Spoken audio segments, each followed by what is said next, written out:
Alors c'est vrai que j'ai beaucoup écrit sur le bonheur, sur le goût de vivre, sur la difficulté de vivre aussi.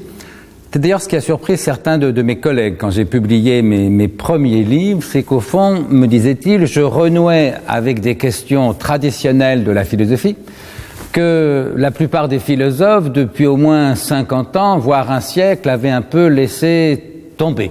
Comme si tout d'un coup le bonheur avait cessé d'être une question philosophique. Si j'ai voulu revenir à ces questions traditionnelles, c'est pas par goût du passé, c'est simplement parce qu'il me semblait que se jouait là quelque chose d'essentiel à la réflexion philosophique en général. C'est qu'au fond, la philosophie était un travail de pensée, bien sûr, mais qui doit aider à vivre. Il s'agit de penser mieux pour vivre mieux. Or, vivre mieux, évidemment, c'est essayer d'être le plus heureux possible ou le moins malheureux possible. Et j'en avais d'autant plus besoin que finalement, pour ce qui me concerne, je suis peu doué pour le bonheur. C'est-à-dire qu'il y a des gens qui sont davantage doués que moi, qui se réveillent tous les matins de bonne humeur. À la limite, il pourrait se passer de philosophie. Mais moi, qui suis plutôt de tempérament mélancolique, anxieux, je trouvais que la vie n'allait pas de soi, que la joie ou le bonheur n'étaient pas mes affects les plus spontanés. Et donc j'avais besoin de philosopher justement pour essayer d'être un peu plus heureux. Voilà. Au fond, finalement, je crois qu'on a d'autant plus besoin de philosophie qu'on est moins doué pour la vie. Alors la philosophie peut intéresser tout le monde, vous voyez, mais plus la vie vous paraît difficile et plus vous avez besoin de philosopher. Je dis souvent, philosopher, c'est penser sa vie et vivre sa pensée. Alors, pour autant qu'on y parvienne, on ne peut jamais complètement ni penser sa vie ni vivre sa pensée, mais disons que c'est le geste philosophique par excellence. Et voilà, comme j'aimais la vie, mais en même temps je la trouvais difficile, eh bien disons que j'ai essayé de mettre ma puissance de pensée au service de ma faiblesse de vivre.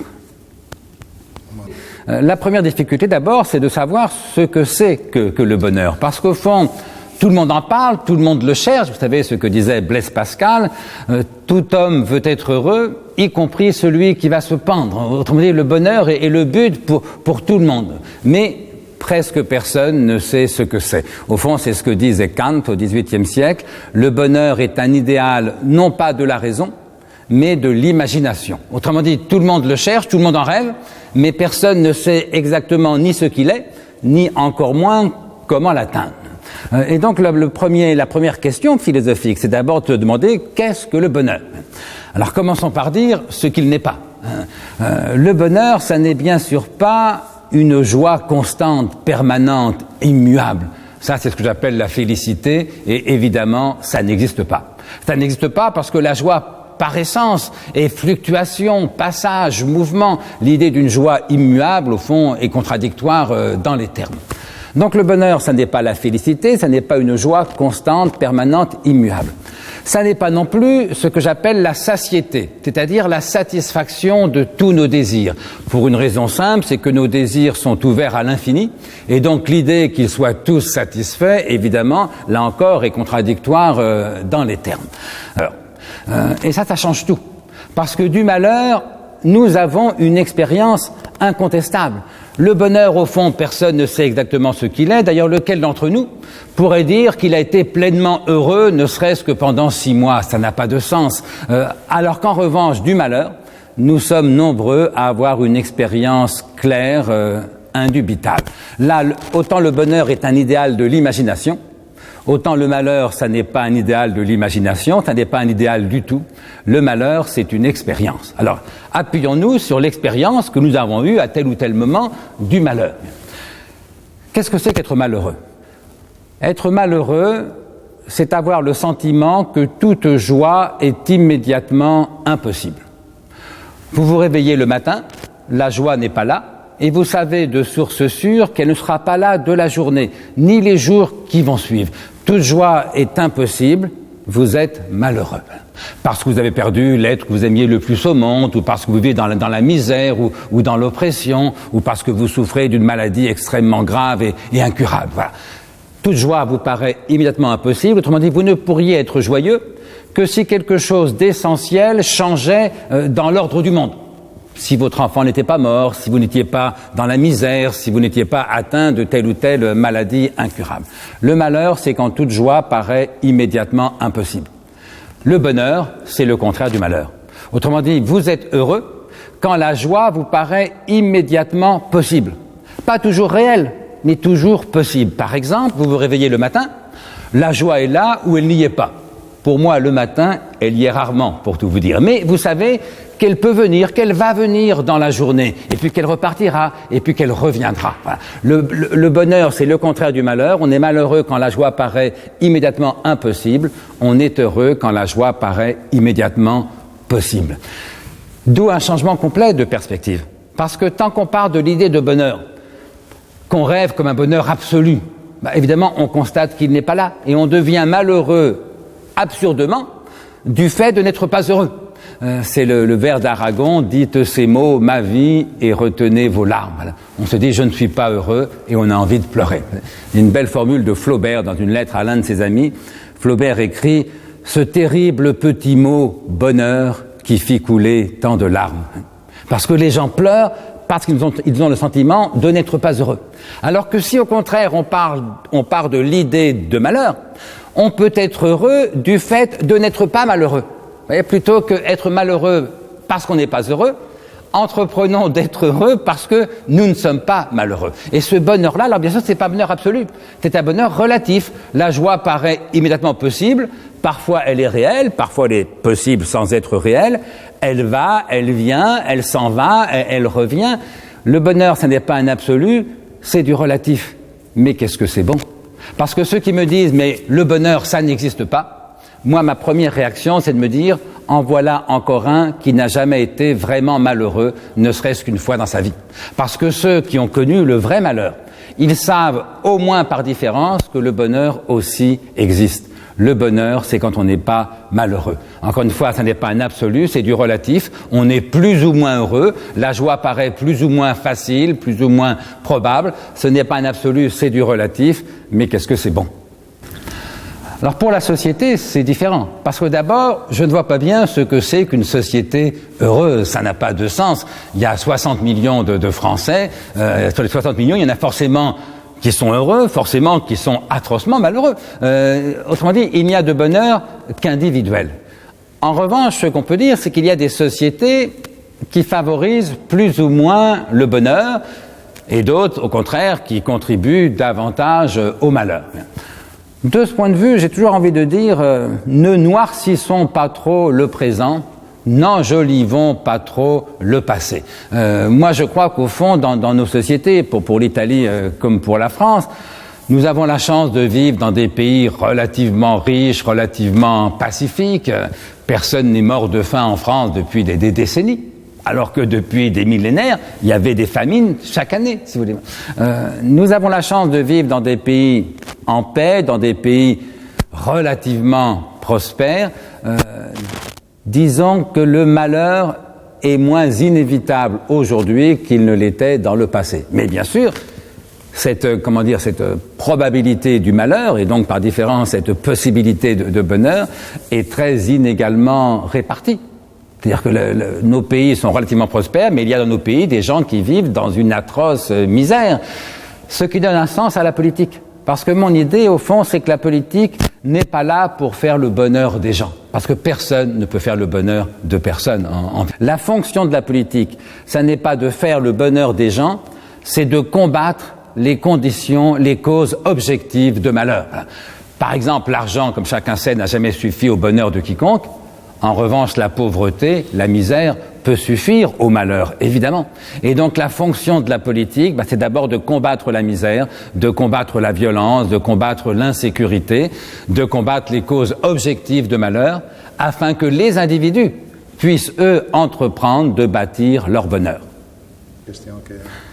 Alors, en même temps, le paradoxe de nos sociétés, c'est que d'un côté, la misère a globalement reculé, on ne meurt plus de faim dans nos pays, on vit beaucoup plus longtemps. Vous savez que nous avons gagné, je crois, pratiquement un trimestre d'espérance de vie chaque année, ce qui est considérable, ce qui n'était jamais arrivé dans toute l'histoire de l'humanité. Et en même temps, notre société de consommation, c'est-à-dire au fond le capitalisme développé, constitue une espèce de piège parce qu'on laisse croire aux gens que le bonheur dépend de ce qu'on possède. Et bien sûr, c'est une erreur.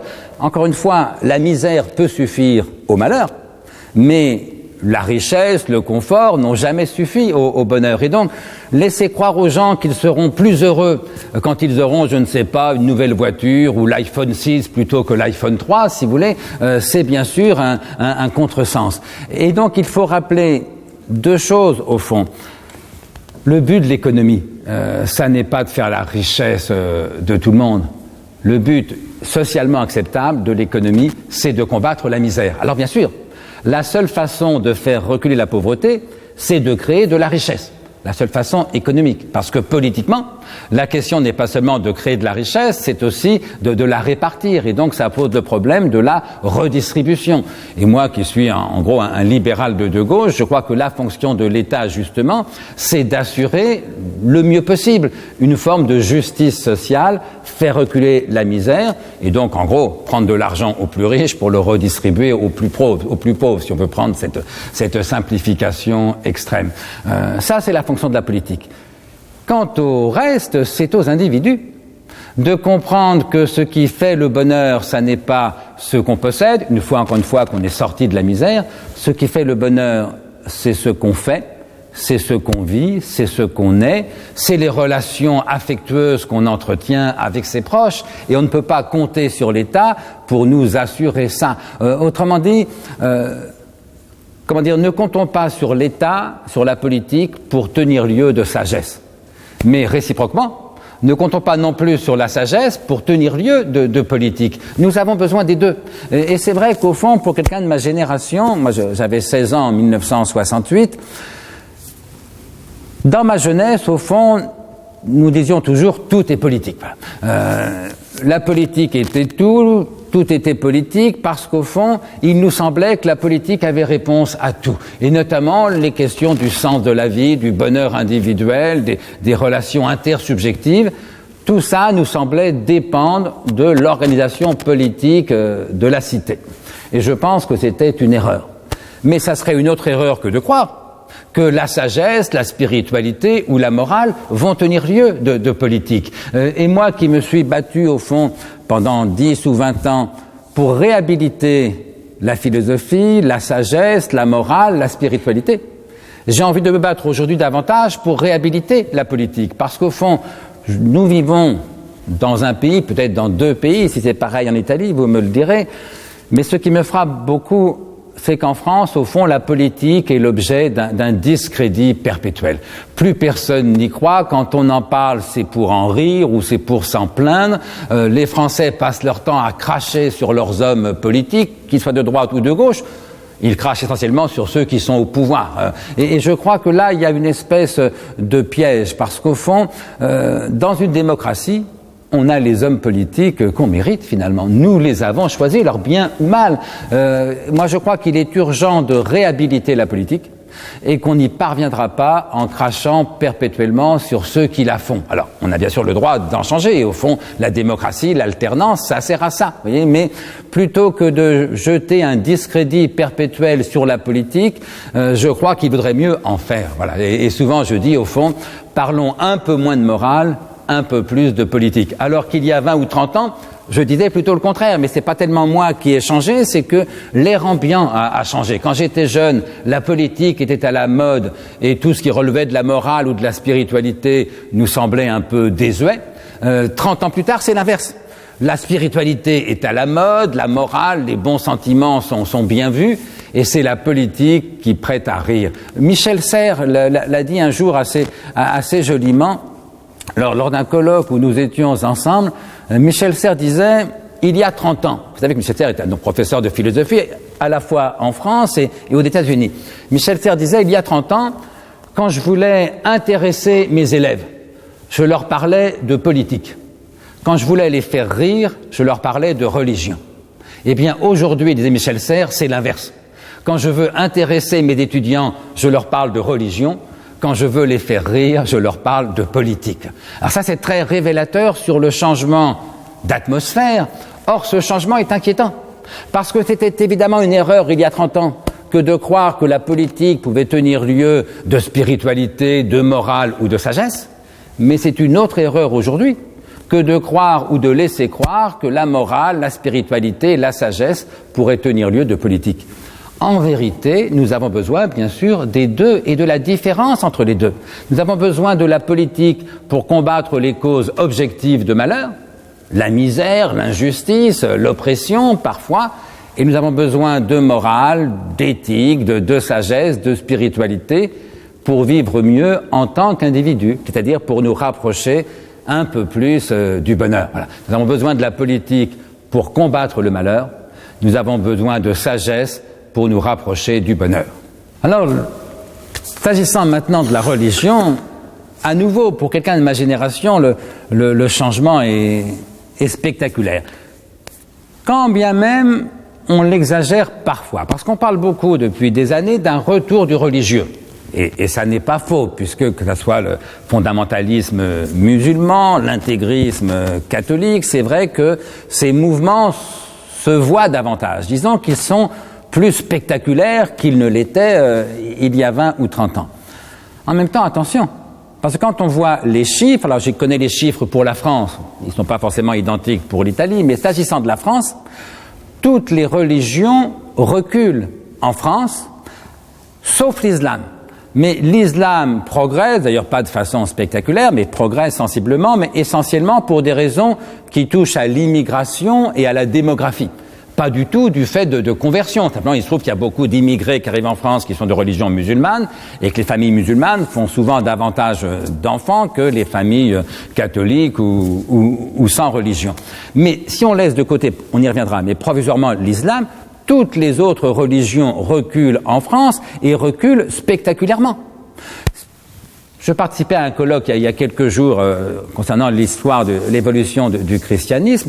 Je cite les chiffres de mémoire, mais il y a une quarantaine d'années, 90% des Français se disaient catholiques et 25 à 30% allaient à la messe tous les dimanches. Aujourd'hui, il y a guère plus d'un Français sur deux qui se dit catholique. Et le nombre de Français pratiquants, ceux qui vont à la messe tous les dimanches, est tombé à 4%. Autrement dit, vous voyez, en une génération, 2 générations, on est passé de 25% de pratiquants à 4% de pratiquants. Le recul est considérable, et c'est vrai dans toutes les religions en France. Alors on me dit, oui, mais aux États-Unis, c'est l'inverse, la religion est très forte. Attention, là encore, parce que aux États-Unis, le mouvement spirituel qui s'est le plus développé et de très loin ces dernières décennies, c'est l'athéisme. Alors, il reste très minoritaire, mais le nombre d'athées aux États-Unis a été multiplié par 4 en, je ne sais plus, une vingtaine d'années, je crois. Alors, il est très faible. On est passé en gros de 1% à 4%. Mais malgré tout, c'est une évolution considérable. Donc, arrêtons d'être fascinés par le retour du religieux. C'est un phénomène en partie trompeur. Ça n'est pas qu'il y ait de plus en plus de croyants, c'est que les croyants se manifestent de plus en plus, de façon de plus en plus spectaculaire. Alors, c'est vrai, évidemment, j'y reviendrai du fondamentalisme musulman, mais c'est vrai aussi, au fond, de certains courants chrétiens, alors plus ou moins conservateurs, plus ou moins intégristes. Vous savez notamment que lors des manifestations contre le mariage pour tous, contre le mariage homosexuel en l'occurrence, on a vu des dizaines de milliers de gens manifester, et souvent, en effet, se réclamant du catholicisme, voire d'une forme d'intégrisme catholique. Donc ces mouvements-là sont devenus plus spectaculaires, ils ne sont pas plus nombreux qu'auparavant. Voilà. Et donc ne nous laissons pas tromper, si j'ose dire, par la dimension spectaculaire du processus. Pour ce qui est de la France, je crois que c'est vrai en Italie, le phénomène majeur est un phénomène de déchristianisation. Il y a de moins en moins de croyants, de moins en moins de pratiquants, de plus en plus de Français qui se disent athées, agnostiques ou sans religion. En gros, en France, c'est le cas d'un Français sur 2, ce qui est considérable et ce qui n'était jamais arrivé dans le passé. Alors reste la question de l'islam. Alors c'est vrai que l'islam dans nos pays se développe. En France, c'est devenu la deuxième religion, juste après les catholiques, mais avant les protestants ou les juifs. L'islam se développe, donc pour des raisons, encore une fois, liées à l'immigration et à la démographie, et souvent dans des conditions redoutables. Alors les attentats contre Charlie Hebdo l'ont tragiquement illustré, puisqu'une partie, heureusement minoritaire, mais une partie des musulmans se reconnaît dans des courants fondamentalistes, djihadistes, voire terroristes. Je crois qu'il faut éviter deux dangers face à ça. Le premier danger, c'est ce qu'on appelle en gros l'amalgame, c'est-à-dire que considérer que tout musulman est un terroriste en puissance, ce qui serait évidemment une erreur et une injustice. Mais le deuxième danger, la deuxième erreur à éviter, c'est l'angélisme, c'est les bons sentiments. Et de ce point de vue, après les attentats contre Charlie Hebdo et contre la supérette Kasher, ce qui m'a frappé et gêné, c'est d'entendre la quasi-totalité des démocrates musulmans. Alors, qu'ils soient démocrates, c'est très bien, qu'ils soient musulmans, ça ne me gêne rien. Mais de voir la quasi-totalité des démocrates musulmans nous dire il n'y a aucun rapport entre l'islam et le fanatisme islamiste. Il n'y a rien à voir entre eux et nous. C'est évidemment faux. Alors évidemment, tout musulman n'est pas un djihadiste, mais tout djihadiste aujourd'hui est un musulman. C'est un peu comme si on vous disait, quelle serait votre réaction si l'Église catholique vous disait « il n'y a aucun rapport, rien à voir entre l'Inquisition et le christianisme ». Vous diriez « mais c'est évidemment faux ». Tout chrétien n'était pas un inquisiteur, mais les inquisiteurs étaient en effet des chrétiens. Et si l'Église catholique n'avait pas entrepris le travail de réflexion critique, permettant de comprendre ce qui, dans le christianisme, rendait l'Inquisition possible, eh bien, l'Église catholique n'aurait pas connu l'évolution qu'elle a connue, qui a mené en gros à Vatican II. De même, que diriez-vous d'un marxiste qui vous dirait « il n'y a aucun rapport, rien à voir entre le marxisme et le stalinisme ». Vous diriez « mais c'est évidemment faux. Tout marxiste n'était pas stalinien, mais tout stalinien était marxiste. Et si les marxistes n'entreprennent pas ce travail d'analyse, de réflexion critique, permettant de comprendre ce qui, dans le marxisme, a rendu le stalinisme possible, le marxisme n'évoluera jamais et le stalinisme restera toujours possible. Eh bien, ce travail d'analyse critique, d'autocritique, que l'Église catholique a entrepris autour de Vatican II, que les marxistes ont massivement entrepris, là, au moins depuis le 20e congrès du Parti communiste soviétique, mais ça s'est fait dans tous les partis communistes, les musulmans doivent l'entreprendre à leur tour. Et pour faire ce travail d'autocritique, d'analyse critique de leur propre histoire, ils ne peuvent pas se rassurer à bon compte en disant il n'y a aucun rapport entre les djihadistes et nous. Si, il y a un rapport. Le rapport, c'est l'islam, c'est le Coran. Et il s'agit maintenant d'oser regarder en face ce qui, dans l'islam ou dans le Coran, non pas mène nécessairement au fanatisme, mais rend le fanatisme possible. Alors c'est un travail que certains musulmans font. Par exemple, Abdenour Bidar en France, ou mon ami Malek Chebel en France, là encore, font ce travail d'analyse critique. Mais il reste très minoritaire. Et d'ailleurs, les quelques musulmans qui le font courageusement à leur risque et péril. Et bien je dis, il est urgent de soutenir les démocrates musulmans qui font ce travail d'analyse critique. Autrement dit, refusons l'amalgame. Bien sûr que tout musulman n'est pas un terroriste en puissance. Refusons aussi l'aveuglement. Acceptons de voir ce qui, dans l'islam, tel qu'il est, tel que l'histoire l'a produit, pose effectivement problème. Parce que quand on dit « il n'y a rien à voir », en vérité, ça veut dire qu'on ne veut pas voir. Et je crois que certains musulmans en France, aussi certains politiques, parce que ça les arrange finalement, refusent de voir qu'il y a en effet un problème avec l'islam, comme il y avait avec l'Église catholique il y a quelques siècles, voire quelques décennies. Rappelons que les lois laïques en France en 1905 ont été imposées par la gauche, en l'occurrence, contre la droite, mais aussi et surtout contre l'Église catholique. Eh bien, puisque l'Église catholique a fini par accepter la laïcité, par accepter la République, la démocratie, il n'y a pas de raison que les musulmans ne finissent pas, ou que l'islam en général, ne finisse pas par l'accepter aussi. Mais il faut donc que l'islam accepte d'évoluer. Et tant que l'islam n'entreprendra pas ce travail d'analyse critique de son passé, de son présent, tant que l'islam n'acceptera pas d'évoluer et de se réconcilier clairement avec la démocratie, la République, la laïcité, il y aura effectivement un problème avec l'islam. Alors ça pose la question de l'islamophobie. Vous savez qu'en France, il y a tout un débat autour de ce mot. Attention à l'islamophobie, ne cessons de répéter. Oui, bien sûr. Sauf que ce mot d'islamophobie, en quelque chose, est piégé. Parce qu'il a deux sens très différents. Si l'on entend par islamophobie la haine ou le mépris des musulmans, au fond, l'islamophobie n'est qu'une forme de racisme aussi haïssable qu'elles le sont toutes, bien sûr. Mais si on entend par islamophobie, non pas la haine ou le mépris des musulmans, mais le refus de l'islam, la peur de l'islam, la critique de l'islam, alors l'islamophobie est une attitude idéologique aussi acceptable que la plupart des autres. Au fond, on a droit dans nos pays d'être antifasciste, d'être anticommuniste, d'être antilibéral.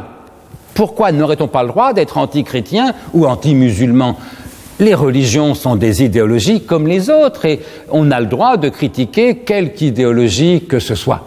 Donc combattons l'islamophobie en tant que racisme anti-musulman, et d'ailleurs en vérité en France c'est plutôt un racisme anti-arabe ou anti-noir qu'un racisme anti-musulman. Vous savez, un noir catholique est victime du racisme dans nos pays aussi bien qu'un noir musulman. Donc combattons l'islamophobie en tant que racisme anti-musulman, mais acceptons que l'islam, en tant qu'idéologie, puisse être critiqué comme n'importe quelle idéologie. Bref, il y a un combat idéologique à mener. Et ce combat, alors, les intellectuels doivent le mener, mais pas eux seulement, mais les intellectuels doivent le mener, et on se trompe. Si on croit qu'on pourra vaincre l'islamisme, le djihadisme, le terrorisme, et aussi bien d'ailleurs l'intégrisme catholique, uniquement par des mesures de sécurité, par des mesures de police ou en votant une loi de plus. Bien sûr qu'il faut assurer la sécurité du pays, mais ne comptons pas sur les mesures sécuritaires pour nous dispenser de mener le combat des idées. Au fond, terminons par une bonne nouvelle rétrospective. Le combat contre l'intégrisme catholique, Voltaire l'a gagné, Diderot l'a gagné, Condorcet l'a gagné. Et c'est parce qu'ils ont gagné ce combat-là au XVIIIe siècle, et puis dans la suite, au XIXe siècle, qu'on est parvenu en 1905 aux lois laïques en France, la séparation des églises et de l'État. Eh bien, puisque Voltaire, Diderot ont gagné le combat, il n'y a pas de raison que nous ne le gagnions pas. Mais encore faut-il nous donner les moyens de ce combat-là. Vous évoquez l'article que j'ai écrit dans Libération après les attentats contre Charlie Hebdo. Je l'avais intitulé « Écrasons l'infâme ». C'est une formule de Voltaire. Vous savez que Voltaire, pendant des années, terminait toutes ses lettres en écrivant « Écrasons l'infâme ». L'infâme, pour Voltaire, c'était l'Église catholique. Non pas qu'il n'était pas athée d'ailleurs en l'occurrence, mais parce qu'il voyait que l'Église catholique imposait à la France une espèce de chape de plomb idéologique qui brisait la liberté d'expression. Eh bien, ce combat pour les Lumières, ce combat pour la tolérance, ce combat pour la liberté de l'esprit que Voltaire a gagné en son temps contre l'Église catholique, il faut continuer à le mener aujourd'hui contre l'intégrisme catholique quand il se manifeste, mais aussi contre l'intégrisme musulman. Les musulmans dans nos pays sont très souvent victimes d'injustice, mais là encore, soyons clairs, en vérité, c'est pas parce qu'ils sont musulmans, c'est parce qu'ils sont arabes, c'est parce qu'ils sont noirs. Un musulman blanc de peau ne souffrira en vérité d'aucun racisme, et même, je me doute bien que dans sa carrière professionnelle, voire politique, il sera plutôt avantagé du fait d'être musulman. On va se dire, ah voilà un musulman qui est de notre côté, finalement. Enfin, non, le vrai racisme en France n'est pas un racisme anti-musulman, c'est un racisme anti-black, anti-arabe, anti-beurre, comme on dit chez nous. Mais à ce racisme-là, il faut évidemment le combattre. Alors, de ce point de vue, il y a du grain à moudre, comme on dit, il y a des progrès à faire, parce que c'est vrai qu'un jeune noir ou un jeune arabe dans notre pays a moins de chances à qualification égale de trouver un emploi ou un logement que quelqu'un qui est blanc de peau, pour dire la chose simplement. Et cette injustice est évidemment intolérable, vous voyez. Et donc il faut se battre sur deux fronts. Et les deux vont ensemble, parce que si on ne combat pas le racisme, les intégristes musulmans pourront justement se justifier leur combat par le racisme de l'autre côté. Il faut donc à la fois combattre avec la dernière énergie toute forme de racisme, y compris encore une fois un racisme islamophobe, même si ce n'est pas le racisme dominant dans notre pays, et en même temps combattre toute forme d'intégrisme, de fondamentalisme ou de terrorisme, notamment parce qu'aujourd'hui c'est le danger principal, l'intégrisme ou le fondamentalisme musulman.